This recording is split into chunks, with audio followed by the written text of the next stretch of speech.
Grace and peace to you from God our Father and the Lord Jesus Christ. My name is Stan Reed. I'm privileged to serve as president of Austin Graduate School of Theology. And on behalf of our Board of Trustees, the faculty, staff, and student body, we welcome you to this First Things lecture here in Austin. Thank you for being here this evening.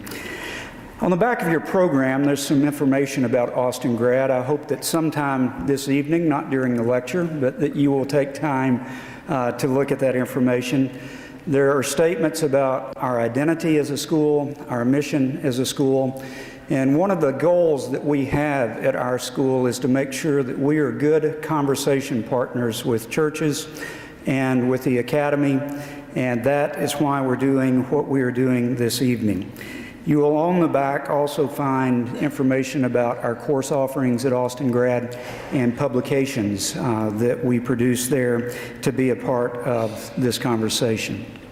I also want to say thanks to the University Avenue Church of Christ, who founded our school back in 1917, and thanks to them for making their building available to us this evening. That's very gracious of them. I'm going to lead us in prayer in just a moment, and after that, Keith Stanglin, our professor at Austin Grad of Historical Theology, will be coming forward to make an announcement about the program and to introduce our speaker this evening. If you join me in prayer at this time. Oh God, light of the minds that know you, life of the souls that love you, strength of the thoughts that seek you. Help us so to know you that we may truly love you, so to love you that we may fully serve you, whose service is perfect freedom through Jesus Christ our Lord. In his name, amen.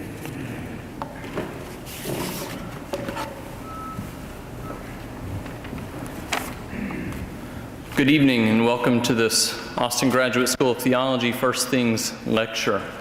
Join President Stan Reed in welcoming you all here tonight. We're grateful for your presence. This cooperation between our school and First Things for this lecture is exciting to us. We are grateful for this opportunity. As a faculty, we at Austin Grad have been known on occasion to describe ourselves as critically orthodox. It's orthodox with a little o. As such, we have an affinity for much of what First Things magazine and the publication online does.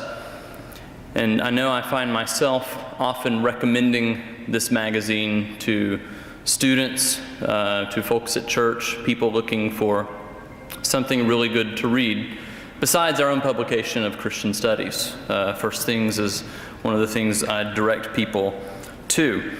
So, one purpose of this mutual collaboration tonight is simply introductory and informative. That is, there may be those among Austin Grad's friends who are unfamiliar with First Things. There may be some fans and readers of First Things who are unfamiliar with Austin Grad. So this is a first step in remedying that.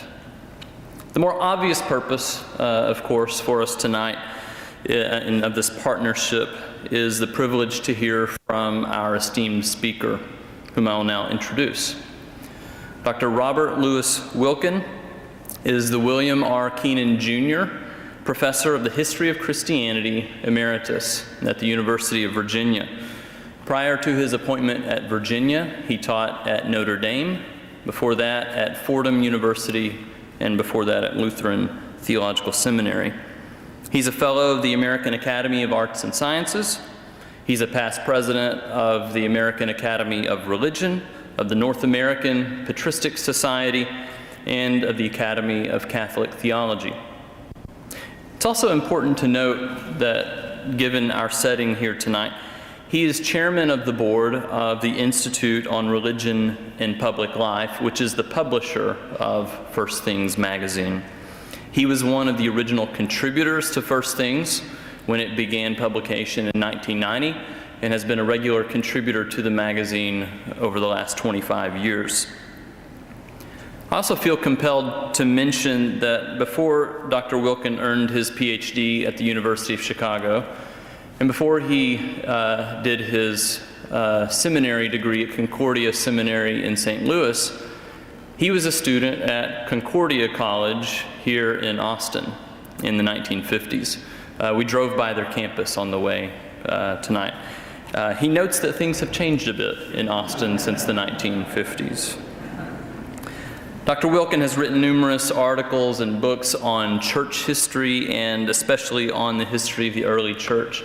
Of the many books, the ones that I know best and can highly recommend are The Christians as the Romans Saw Them, The Spirit of Early Christian Thought, Seeking the Face of God, and then his most recent book, The First 1,000 Years, A Global History of Christianity, all of these books from Yale University Press.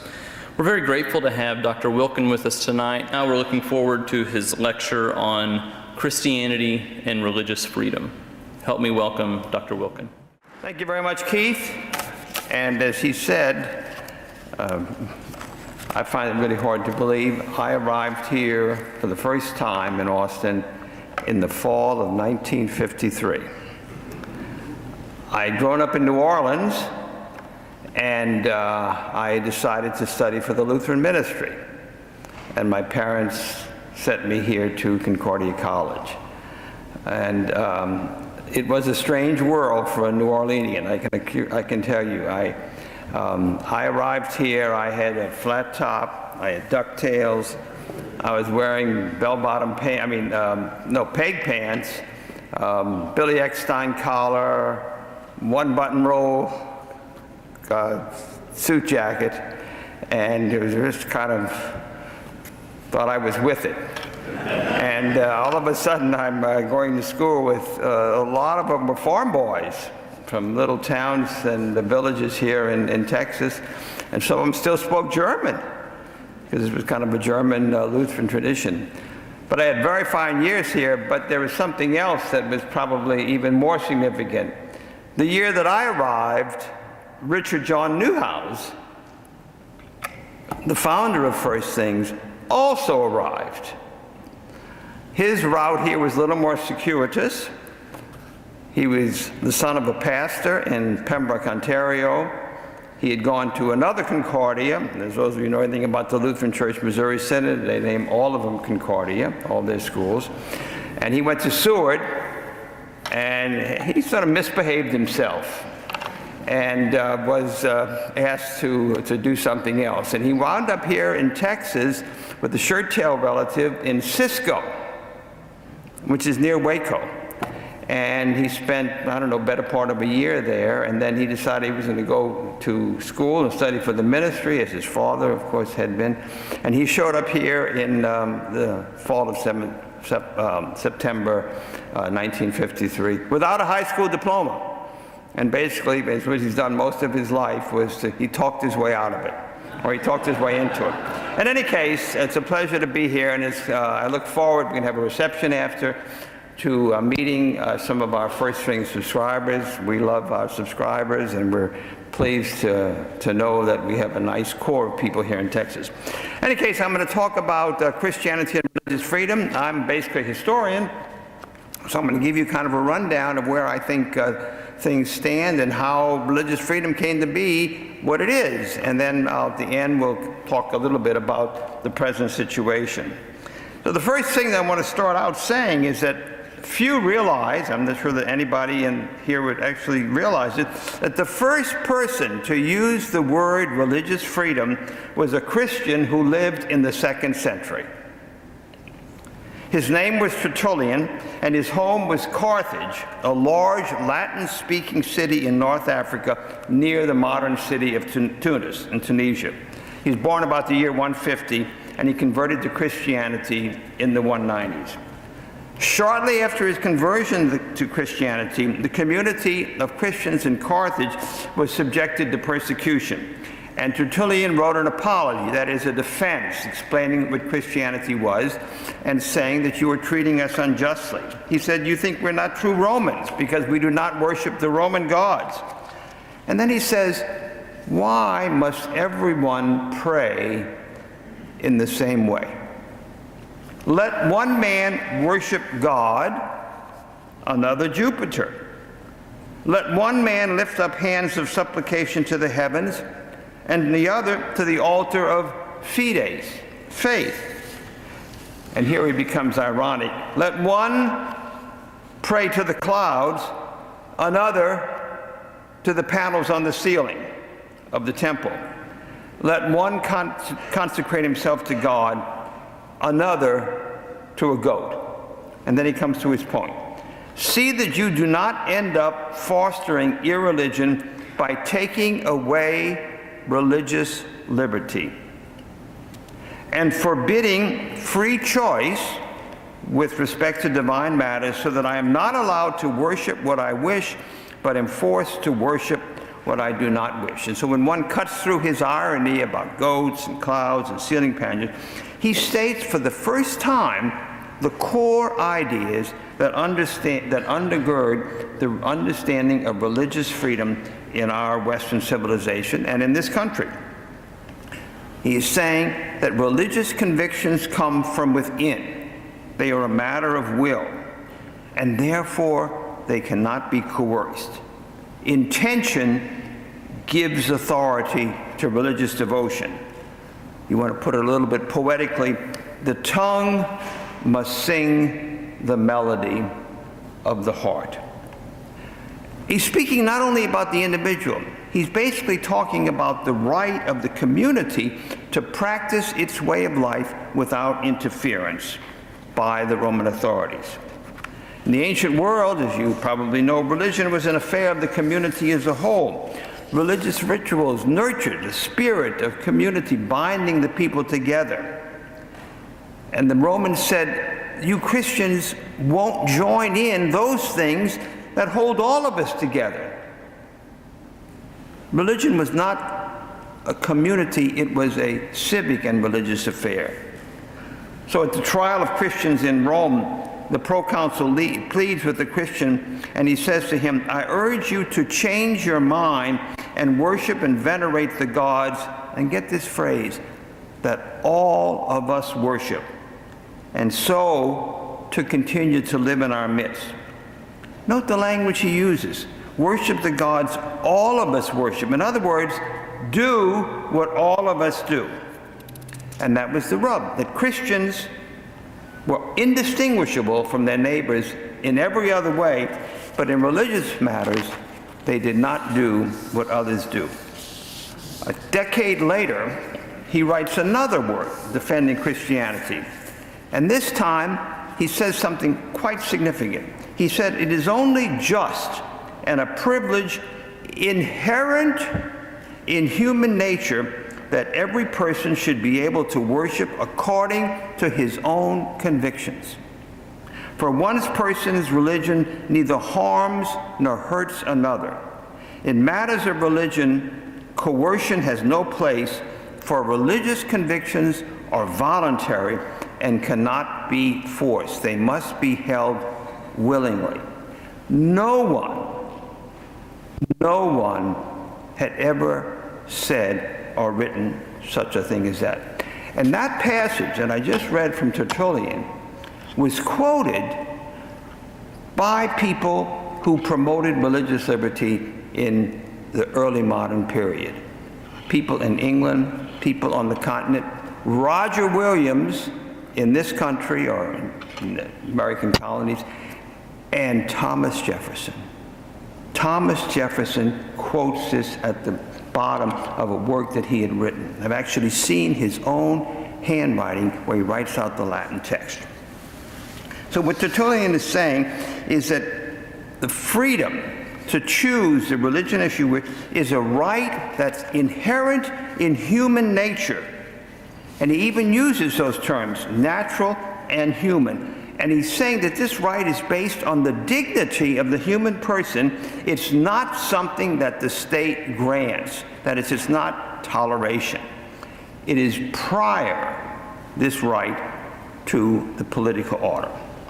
He wasn't alone. Some other people wrote similar things. And in the early 4th century, when Constantine became Christian, in a document we call sometimes the Edict of Milan, he actually adopted these ideas to say that people should have the freedom to worship as they wish. So what he wrote and what others wrote was going to resonate later. But what happened was that after Christianity became the official religion of the Roman Empire, Christians basically ignored that. Way of putting it is that religious freedom in its origin is a loser's creed. It's by people who are being persecuted. As soon as Christians were the victors, then they kind of pushed that to the backside. And it lay dormant until the Reformation. The Reformation is then the next major stage in this history. And the most consequential change wrought by the Reformation, leaving aside all the religious teachings and doctrines, was the emergence of settled religious communities, minorities within towns and cities that for centuries had been bound together by a common confession. In other words, you had people living in your midst who didn't do what all of you do. Because religion was the phrase that was used, it was the vinculum societatis, the unifying bond of society. And Christians, whether Catholic or Protestant, could not imagine a peaceful society divided by religious belief. They could not imagine the kind of society in which we live in. As a leader, Protestant leader in the Polish Reformation put it, where people are not held together by a common faith, no other bond will hold them together. The church building that stood on the central square of the city was a palpable expression of this unity, and the bells that sounded from its steeple called people not only to worship, but also for political gatherings, warning of an impending attack, announce the arrival of a prince, make public a marriage or death. So the explosion of religious fervor unleashed by the Reformation challenged this equation of civic and sacral community. And the havoc created by the presence of two forms of religion, two confessions, you would say two denominations, confused people and tore the fabric of a society. Here's a statement in a letter of a Frenchman to a friend who had lived through the changes in his city in the mid-16th century. Would you ever have thought in your youth that you would one day see in France such chaos that within one town there would be several religions practiced? So the challenge in the 16th century was how were you going to reconcile the belief that there was one civic and religious community with the presence of a minority group of dissenters in terms of the majority religion. So in the early centuries, it was the Roman governors who said to the Christians, "Why do you not do what all of us do?" And in the 16th century, it was Christian kings, princes, and magistrates who said to other Christians, "Why do you not do what all of us do?" And in France, this was expressed in the axiom, one faith, one law, one king. So the problem was, how do you respond to this? And that's really where the modern notion of religious freedom begins to get developed. Now, the Reformation in France, I'm going to give you just one example in France, because here what we're having is the Catholic authorities and the Protestants. If you go over to Germany, it's the Lutherans who are beating up on the Anabaptists. If you go to Geneva, it's the Calvinists who are beating up on the Anabaptists and others. Now, the Reformation in France was led by Calvinists from Switzerland. By the middle of the 16th century, they were well organized with their own clergy, and they gathered regularly for worship. As their numbers grew, they were met by force. arrest, imprisonment, and in some cases, execution of their leaders. Religious dissent was one step removed from political resistance. But the numbers became so great that the king and his ministers had to find a solution because it was tearing the fabric of society. And there was a man by the lovely name of L'Hopital, L'Hopital. He was the chief counselor to the king. He passed through an edict with the king's support that removed Protestant heresy trials, that is, Catholics trying Protestants because they were not Catholic, from secular to ecclesiastical courts. Up to that point, it was the secular courts who then ruled against dissenters. He said they should be decided by church courts, not by secular courts. His action suggested, if only implicitly, that religious matters were not the business of the state, of the crown. So you can see where that's leading, and I'll explain in a minute. A year later, in a meeting of the Estates General, he went further and he said the time had come to recognize that it is not the task of the government to maintain religion. Its task is to maintain the republic. Beginning to see the distinction between religious authority and political authority. Here is the nucleus of a fundamental principle of the modern understanding of religious liberty. Religious practices and statecraft must be kept distinct. In other words, there's an implicit recognition of the separation of church and state. John Calvin developed similar ideas, but I won't go into that. So what was happening is that one faith, one law, one king, that axiom began to crack. But they were still talking really only about accommodation, toleration. The French writer Montaigne put it this way: it is to the honor of our kings that not having been able to do what they would do, they have made a show of being willing to do what they could. In other words, because they could not suppress the dissenters, they basically began to make space for them.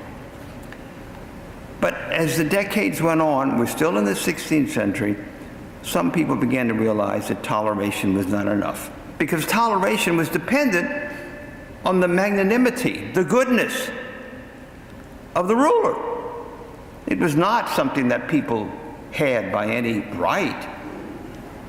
A deeper rationale was needed, one that was based on principle, and they turned to the idea of conscience, which had deep roots in Christian tradition, especially during the Middle Ages, but also going all the way back to the Bible, especially in the letters of Paul. So a Benedictine monk in France put it this way: many think it is wrong to tolerate two religions in one kingdom, and in truth, it could be wished that there was one. He was still thinking about one king, one rule. And there is no sense in using force in matters of conscience, because people come to different conclusions in religious matters. Conscience, he says, is like a pain in the hand. The more it is pressed, the more it resists. In other words, he's saying what Tertullian was saying, that you can't coerce people when you're talking about something that comes from within. And religious belief is rooted within. So in the 16th century, the term conscience, biblical word, occurs a number of times in St. Paul, is revived, and liberty of conscience becomes the shorthand way of referring to religious freedom. But then some began to realize, well, that's not enough. Because religion within, practiced in private in people's home, is not what religious life is really about. And so they began to realize that they had to talk about freedom of worship, which meant freedom of practices. And it was the Calvinists here who saw this most clearly. And I'm going to read you a passage from a writer from the Netherlands, from Antwerp. He was actually the burgomaster, and he had the lovely name, beautiful name, Marnix of Saint Aldegond. How about that for a name, isn't it? Writing in the 1580s. He says, liberty of conscience guarantees little without freedom of public worship. Conscience resides in people's minds and cannot be examined by others. No one has been executed or harassed merely on grounds of conscience, but always for committing some public act in words or practices. That is, living their faith within the community. How is it possible to grant freedom of conscience without exercise of religion? Get the phrase. Without exercise of religion. 16th century Calvinist writer. If they have no ceremonies, religious peoples, at all, and do not invoke God, there is no liberty of conscience. So liberty of conscience must include freedom of worship, which means freedom to publicly practice what you believe. What needs to be secured, he said, is the freedom to assemble, to preach, to catechize, and to profess openly what they believe in their inmost hearts. A religion cannot exist without public worship and ceremonies by which it is maintained. And so for the first time, as far as I've been able to discover, people began to use the phrase, the free exercise of religion, in Latin. Liberum religionis exercitium. Okay, summarize. The contribution then by the 16th century within Christian tradition. First, religion is a work of the heart. Therefore, it can't be coerced. Two, the liberty to worship as one God as one wishes, liberty of conscience, is a natural right. They also use that phrase. Not a benefaction of the government. It belongs to a person by nature as a human being created by God. Not toleration. Right. Because religion is communal, religious freedom must mean more than liberty of conscience. That is the freedom of the individual to believe what he wishes in private. It requires free exercise. And then finally, that the state has no business trying to order the religious life of communities.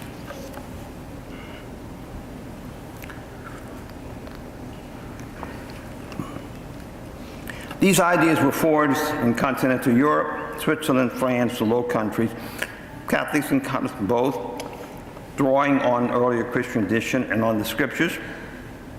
And by the early 17th century, they had made their way to the English-speaking world, first in England under King James, who was the man who authorized the translation of the Bible. He was a fierce persecutor of the Puritans.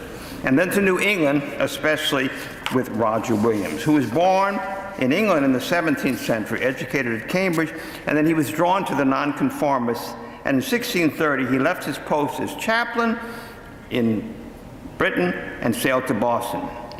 But immediately found himself at odds with the leaders of the Massachusetts Bay Colony, moved to Plymouth, and was not long before he had disagreements with that community and became pastor in Salem.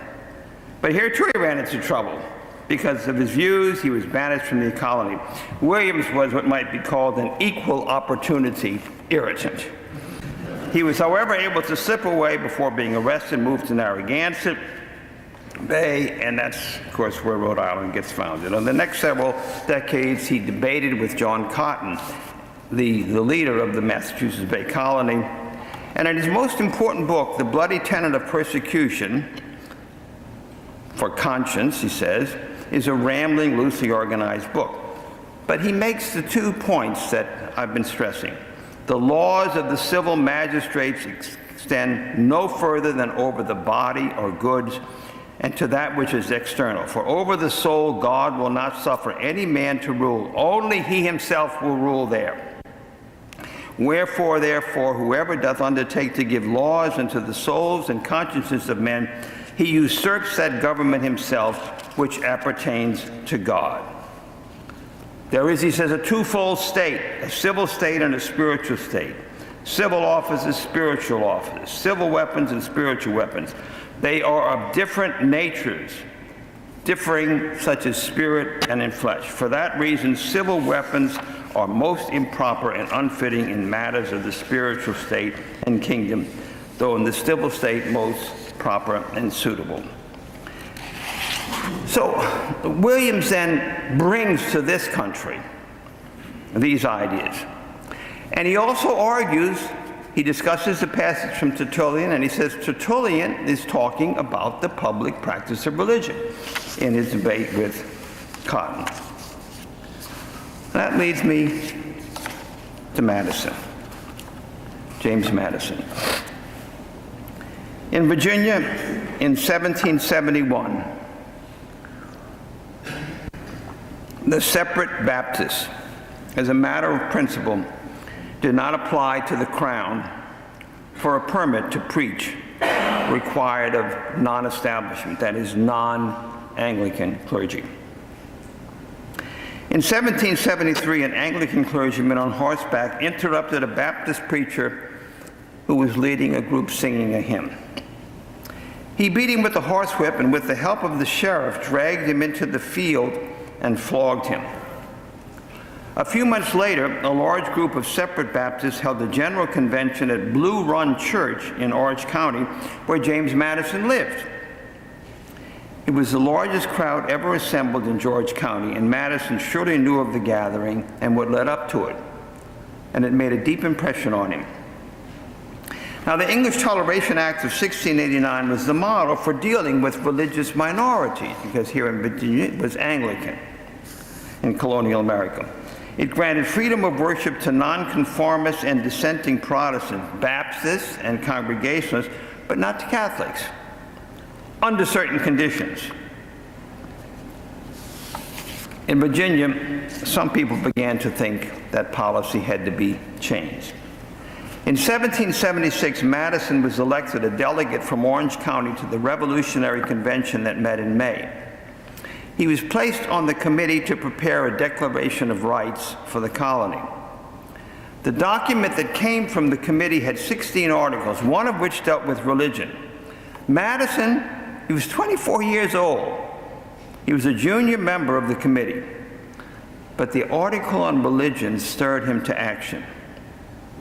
The original draft was written by George Mason, and it reads as follows. That is, religion, or the duty which we owe to our divine and omnipotent Creator, and the manner of discharging it can be governed only by reason and conviction, not by force or violence, and therefore that all men should enjoy the fullest toleration in the exercise of religion according to the dictates of conscience. Madison didn't like that wording. He was dissatisfied, and he wrote another draft with a significant alteration. He eliminated the term toleration and in its place wrote that all men are equally entitled to the full and free exercise of religion according to the dictates of conscience. In other words, he substituted language that recognized freedom of conscience as a natural right beyond the civil power, something that is given to us as human beings. And he explains this in his very famous Memorial and Remonstrance, which was drafted a few years later. It was in response to a bill Patrick Henry had proposed establishing a provision for teachers of the Christian religion. In effect, the bill introduced a reestablishment of religion that included other denominations other than Anglicans. In other words, they would be paying for their schools. Taxpayers could decide to which group they would pay their tax. And in his notes for the Remonstrance, Madison highlighted the theological or religious dimension of religious freedom. Religion, he says, is the duty we owe to our Creator, and duty means the homage that each person in conscience deems acceptable to the Creator. Religion of every man must be left to the conviction and conscience of every man, and it is the right of every man to exercise it as he may wish. This right is an unalienable right. It is unalienable because the opinions of men, depending on the evidence contemplated by their own minds, cannot follow the dictates of other men. It is unalienable also because what is here a right towards men is a duty towards the Creator. Strong religious element here. It is the duty of every man to render to the Creator such homage and such only as he believes to be acceptable to him. This duty is precedent, comes before, both in order of time and in degree of obligation, to the claims of natural society. That is, it's a natural right. Before any man can be considered a member of a civil society, he must be considered a subject of the governor of the universe. We maintain, therefore, that in matters of religion, no man's right is abridged by the institution of civil society, and religion is wholly exempt from its cognizance. Lovely phrase. Wholly exempt from its cognizance. Doesn't have anything to do with it. And my point is this. The Church Fathers were not the immediate source of ideas developed by Madison and Jefferson. And the route from antiquity to the 18th century is circuitous.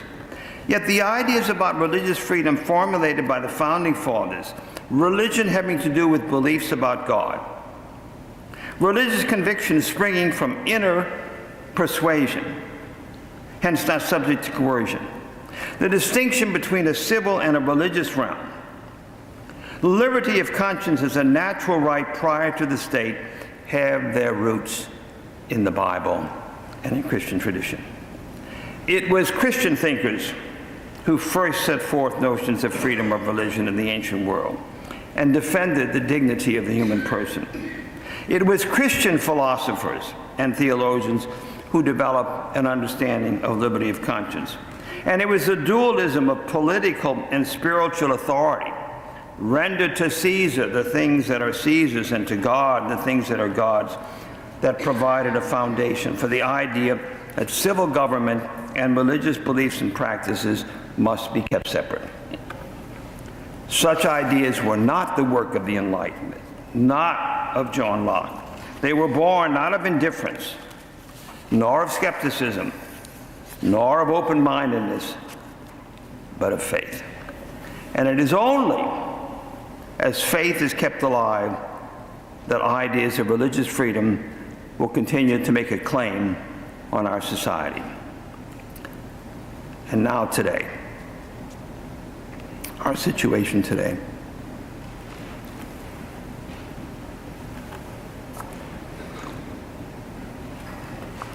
In the early years of the 21st century, a defense of freedom of religion is no less necessary than in ancient Rome.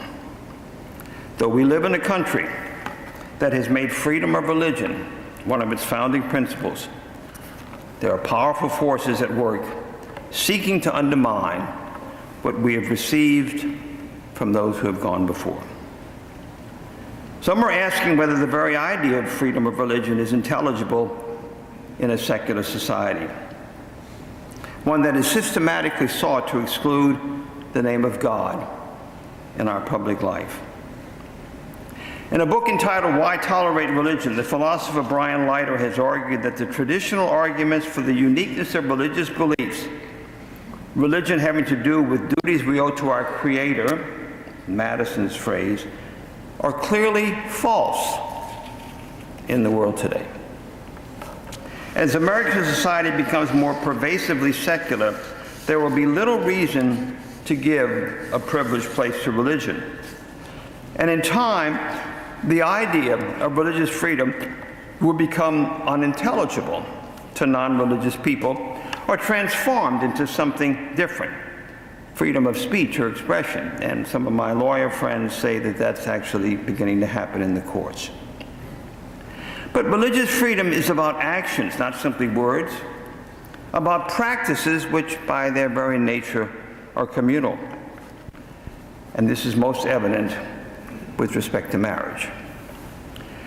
What is at issue is not what Christians believe about marriage, though the day is coming quickly, if it hasn't already arrived, that those who hold to traditional marriage will be viewed as bigots.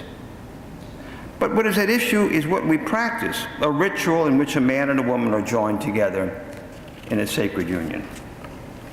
Today, it is still possible for Christians to resist the new law of the land and to remain faithful to the Scriptures and Christian tradition, to bless the union of a man and woman in marriage.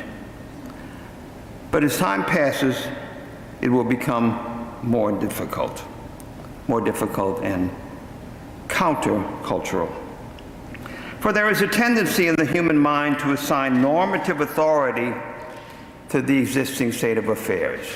That's already begun to happen, and I'm sure you recognize that in your own experience. What becomes conventional and commonplace is thought to embody a moral imperative. It is the right thing to do. And secularism is increasingly intolerant of Christians, and the secular potentates of our society put to us the question Roman magistrates put to Christians centuries ago. Why do you not do what all of us do? Why do you not do what all of us do? You may recall the passage in the book of Esther in which Haman, the evil prime minister, the Persian king Ahasuerus, tells the king about the Jews who live in their kingdom. There is a certain people scattered abroad and dispersed among the peoples in all the provinces of your kingdom. Their laws are different from those of other people, and they do not keep the king's laws. So it is not for the king's profit to tolerate them. I think Haman pretty much describes the mood in our society today. As Americans, we know that religious freedom is a principle enshrined in documents that gave rise to our country. It has been incorporated in our laws and has been honored by our people since the country was founded. But civilization is a thin and a fragile thing, and if not cherished and defended, it can be lost. If the things we hold dear become detached from the cultural traditions that have created and sustained them, they will wither and die. And if religious freedom is emptied of religion, that is, belief in a transcendent authority, and becomes freedom of speech, it will lose its potency. As Christians, we must bend our efforts to guard and nurture the ancient convictions of our people and remind our fellow citizens that we are people bound together as one nation under God. The name of God will not be invoked in the public square if the panoply of public power subverts Christian practice. Without belief in God, there will be no religious freedom, and in time, little Christian practice. If religious freedom is to be preserved in our country, it is our task as Christians, to keep alive the name of God. And to do that, we must remain faithful to who we are, speaking our language, thinking our thoughts, celebrating our distinctive rituals, not doing what others do. And we must pray, as the prophet Isaiah did many centuries ago, that God will pour water on the thirsty land and streams on the dry ground, that the people of our great country may spring up like grass amid water, like willows by flowing streams. Thank you very much.